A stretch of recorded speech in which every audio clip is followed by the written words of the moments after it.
menggambar. Setiap hari ia membawa kotak pensil, warna kesayangannya, dan selalu semangat ketika pembelajaran seni rupa dimulai. Nah, pada awalnya gambar Dinda masih sederhana, hanya rumah, matahari, awan.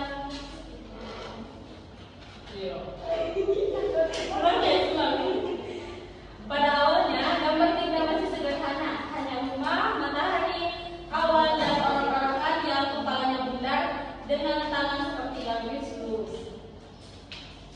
Guru seni rupanya yaitu Bu Rani tersenyum setiap kali melihat karya itu. Ia tahu bahwa Dinda sedang berada pada tahap awal perkembangan seni rupa, di mana anak-anak menggambar sesuai imajinasi tanpa memperhatikan ukuran atau proporsi. Wah, Dinda, rumahnya bagus sekali. Siapa yang tinggal di situ? Tanya Bu Rani lembut. Ini rumahku, Bu. Aku, ayah, ibu, dan ibu ada di sini, jawab Dinda dengan penuh semangat. Tahun demi tahun berlalu, kini Dinda duduk di kelas 4. Gambarnya mulai berubah. Ia sudah menggambar hewan yang punya ranting dan daun, pakaian dengan pola, bahkan wajah teman-temannya dengan ekspresi yang berbeda. Dinda mulai memperhatikan detail dan realitas di sekitarnya. Bu Rani menyadari bahwa Dinda memasuki tahap realistis semu. Anak-anak mulai mencoba, mulai menggambar seperti kenyataan, tapi masih dengan sentuhan imajinasi. Suatu hari, Dinda menggambar pasar yang ramai, pada pedagang buah, pembeli, dan langit yang penuh warna. Namun, ia tidak memberi sentuhan ajaib dengan seekor kucing yang memakai topi merah yang sedang membeli ikan. Bu Rani tersenyum bangga. Dia tahu pemahaman seni rupa pada anak bukan hanya tentang keindahan gambar, tetapi juga tentang perkembangan ekspresi, imajinasi, dan kepekaan terhadap lingkungan. Lukisanmu hebat, Dinda, kata Bu Rani. Kamu sudah bisa menceritakan suasana dan perasaan lewat gambar. Teruslah berkarya ya. Dinda pun mengangguk dengan wajah yang berseri. Ia belajar bahwa setiap goresan warna adalah bagian dari proses tumbuh dan mengenal dunia. Dan seni rupa bukan hanya tentang hasil, tetapi juga tentang perjalanan memahami diri sendiri. Nah, pesan moral yang dapat diambil dari cerita tersebut yaitu memahami perkembangan seni rupa anak, membantu guru dan orang tua untuk menghargai setiap tahap kreativitas. Setiap coretan anak memiliki makna dari imajinasi polos hingga ekspresi penuh kesadaran. Terima kasih ya. Di sini kelompok 4 selesai menceritakan storytelling. Di sini masuk ke materi yang akan kelompok 4 bahas mengenai rumusan masalah. Di sini ada beberapa rumusan masalah yang mereka bahas. Yang pertama, apa yang dimaksud dengan apresiasi seni rupa? Yang kedua, apa fungsi dan tujuan dari kegiatan apresiasi seni rupa? Yang ketiga, apa saja unsur dan tahapan dalam melakukan apresiasi seni rupa? Yang keempat, apa pengertian kritik seni rupa dan jenis kritiknya? Dan yang terakhir, bagaimana contoh penerapan apresiasi dan kritik seni rupa terhadap karya seni? Di sini ada kritik seni rupa. Kritik seni pada dasarnya merupakan kegiatan menanggapi karya seni. Perbedaannya adalah pada fokus dari kritik seni yang lebih bertujuan untuk menunjukkan kelebihan dan kekurangan suatu karya seni. Keterangan mengenai kelebihan dan kekurangan ini dipergunakan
Kemudian kritik populer adalah kritik yang bersifat santai dan dibuat untuk pembaca umum, tidak perlu mendalam, biasanya berupa opini atau pesan pribadi. Contohnya itu, patung ini keren banget, bentuknya unik dan langsung menarik perhatian walau tempatnya sederhana. Kemudian kritik jurnalistik itu kritik yang muncul di media seperti koran atau majalah. Tujuannya itu memberi informasi kepada masyarakat tentang sebuah karya atau pameran. Contohnya itu seperti pameran lukisan, seperti pelangi kota menampilkan warna-warna cerah yang menggambarkan kehidupan urban modern, atau namun beberapa karya kurang kuat dalam komposisi. Kemudian kritik formalistik fokus pada bentuk atau unsur visual. Contohnya itu lukisan ini memiliki komposisi yang seimbang. Warna-warna hangat digunakan secara harmonis dan garis lembut membuat objek tampak dinamis. Kemudian ada kritik ekspresivistik, yaitu fokus pada emosi atau ekspresi seniman. Contohnya goresan, puas yang kuat dan warna gelap pada lukisan ini berhasil menyampaikan rasa kesedihan dan kecemasan dari sang seniman. Kemudian ada kritik instrumentalistik, yaitu fokus pada fungsi, pesan atau tujuan karya. Contohnya itu poster kampanye lingkungan. Ini efektif karena gambar pohon gundul dan pesan singkat. Selamatkan hutan berhasil mengajak masyarakat peduli alam. Kemudian ada apresiasi seni. Nah, secara umum itu istilah apresiasi seni atau mengapresiasi karya seni berarti memahami sepenuhnya seluk-beluk karya seni serta menjadi sensitif atau peka terhadap segi-segi estetikanya. Apresiasi seni ialah suatu proses penghayatan karya seni yang diamati dan penghargaan pada karya seni itu sendiri serta penghargaan pada penciptanya. Singkatnya itu seperti memahami dan menghargai karya seni secara mendalam. Ini mencakup kemampuan untuk melihat, merasakan, dan menilai keindahan, teknik, makna, dan pesan yang ada di dalam karya tersebut. Selain itu, apresiasi seni juga memberi penghargaan pada karya seni serta menghormati seniman yang menciptakannya, karena setiap karya memiliki usaha, kreativitas, dan nilai estetika yang perlu dihargai. Kemudian akan dilanjutkan oleh Stefan. Selanjutnya ada fungsi dan tujuan apresiasi. Yang pertama, tujuan untuk mengembangkan kreasi, untuk mengembangkan estetis, mengembangkan dan menyempurnakan hidup. Yang kedua, ada fungsi agar kita dapat meningkatkan dan menumbuh kecintaan kepada karya bangsa sendiri dan sekaligus kecintaan kepada sesama manusia sebagai penikmatan, penilaian edukasi dan hiburan.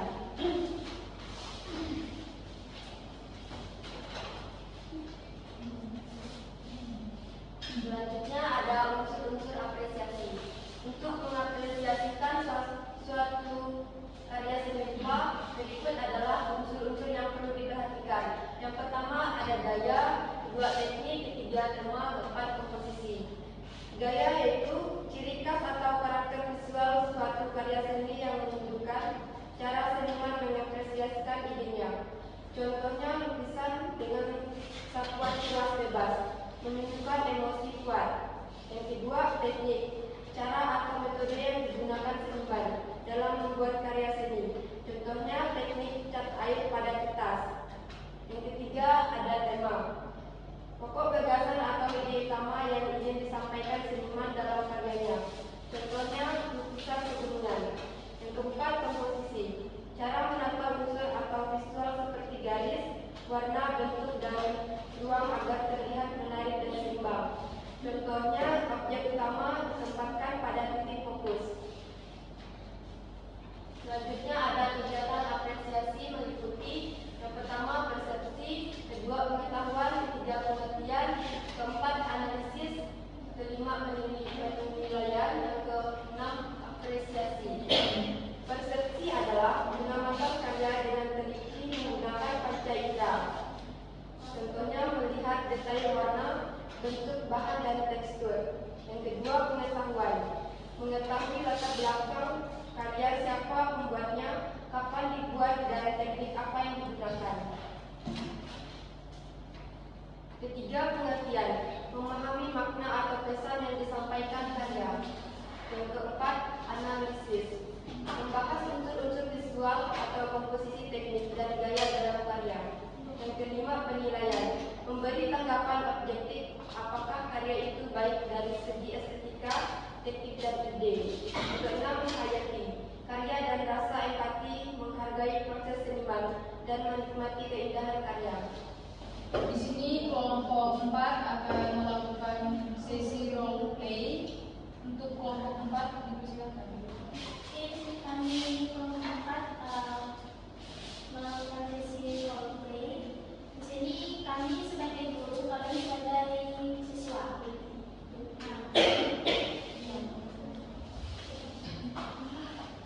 Anak-anak, hari ini kita menggambar bunga bebas sesuai kreativitas kalian. Setelah selesai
Baik, di sini saya akan mulai dari kelompok 5 dan kelompok 4. Nah, di sini kelompok 2 menggambar satu buah bunga dan juga satu buah bunga beserta tangkai dan juga daunnya. Saat ini ya, teman, sangat sederhana seperti guru-guru mengajarkan pada anak fase kelas 1 dan kelas 2. Gambarannya cukup bagus, juga bisa dicontoh untuk anak kelas 1 dan 2. Kita sebagai guru kan berbagai fase mengajarnya, ada fase 1, 2, dan 3. Di sini teman-teman kelompok 2 memilih fase 1 yaitu gambar bunga dan tangkainya serta ada daunnya. Nah, di sini kelompok 5 mengambil gambaran apa nih Kak? Bunga apa ya? Biasanya ada di gambaran umumnya. Biasanya di fase kelas 3 dan 4 ya. Nah, cukup cuma garisnya kurang melengkung, tapi cukup lebih baik daripada gambaran sebelumnya atau gambaran di fase-fase sebelumnya. Agar, nah di sini kelompok 5 menggambar dengan fase 2 atau fase kelas 3 dan 4 cukup baik ya. Sekian, terima kasih dan terima kasih kepada teman-teman semuanya. Semoga kedepannya lebih bagus lagi dan lebih berwarna lagi ya Bapak. Baiklah, di sini kelompok 4 telah selesai melakukan sesi role play dan kelompok 4 membuka sesi diskusi bagi teman-teman yang ingin bertanya. Kami persilakan.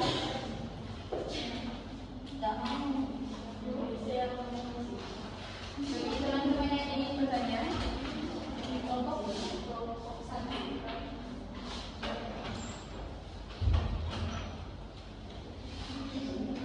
Pertanyaannya, bagaimana pemahaman intelektual tentang seni berinteraksi? Bagaimana?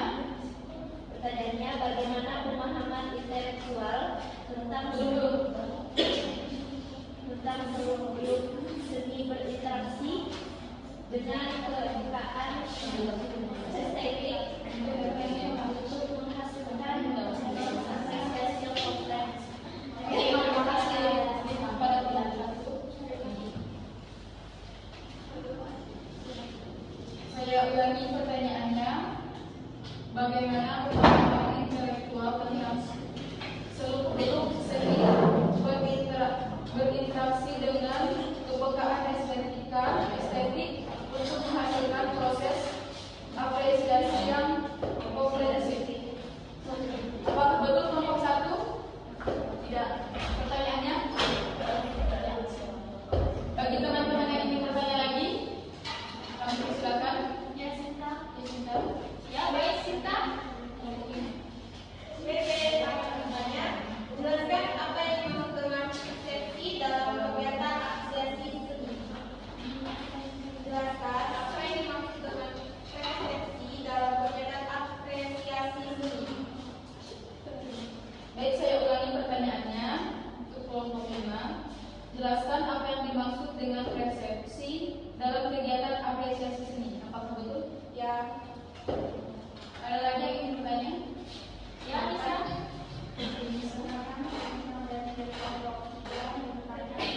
Pertanyaannya, bagaimana menurut kalian jika sebuah karya seni mendapatkan penghargaan kritikan negatif, apakah itu menjelaskan bahwa karya tersebut gagal? Ulangi, bagaimana menurut kalian jika sebuah karya seni mendapatkan penghargaan kritikan negatif, apakah itu menjelaskan bahwa karya tersebut gagal? Baik, saya akan mengulangi pertanyaan dari kelompok 3. Bagaimana menurut kalian jika sebuah karya seni mendapatkan banyak kritikan kreatif, apakah itu menjelaskan bahwa karya tersebut gagal? Apakah benar? Baik, izinkan kelompok 4 mencari jawaban terlebih dahulu. Kepada kelompok 4 kami persilakan. Baik, di sini kelompok 4 akan menjawab pertanyaan dari teman-teman. Di sini Jetty akan menjawab pertanyaan dari kelompok 1. Kepada Jetty, dipersilakan. Jetty. Tolong ya, Zep. Kepada Jetty. Baik, saya akan menjawab dari kelompok 1. Tolong dijawab.